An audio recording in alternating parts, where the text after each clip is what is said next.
प्रेक्षकांनो नमस्कार, मी अक्षदा. तुम्ही पाहताय राष्ट्र सह्याद्री न्यूज. राष्ट्र सह्याद्री न्यूज मध्ये आपणा सर्वांचे मनपूर्वक स्वागत. वळूयात. शिर्डीजवळ एका खासगी बसला भीषण आग लागली आहे. सुदैवाने यात कोणतीही जीवितहानी झालेली नाही. अहमदनगर जिल्ह्यातील राहाता तालुक्यातील ही घटना आहे. जेवणासाठी प्रवासी निर्मळ पिंपरी येथील हॉटेलमध्ये उतरले होते. प्रवासी बसमधून उतरल्यानंतर बसला अचानक आग लागली. अग्निशमन दलाने घटनास्थळी दाखल होत आग विझवण्याचा प्रयत्न केला, मात्र बस आगीत जळून भस्मसात झाली आहे.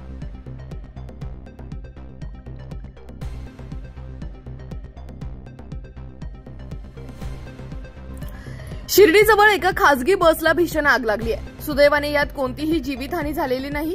अहमदनगर जिल्ह्यातील राहाता तालुक्यातील ही घटना आहे. जेवणासाठी प्रवासी निर्मळ पिंपरी येथील हॉटेलमध्ये उतरले होते. प्रवासी बसमधून उतरल्यानंतर बसला अचानक आग लागली. अग्निशमन दलाने घटनास्थळी दाखल होत आग विझवण्याचा प्रयत्न केला, मात्र बस आगीत जळून भस्मसात झाली आहे.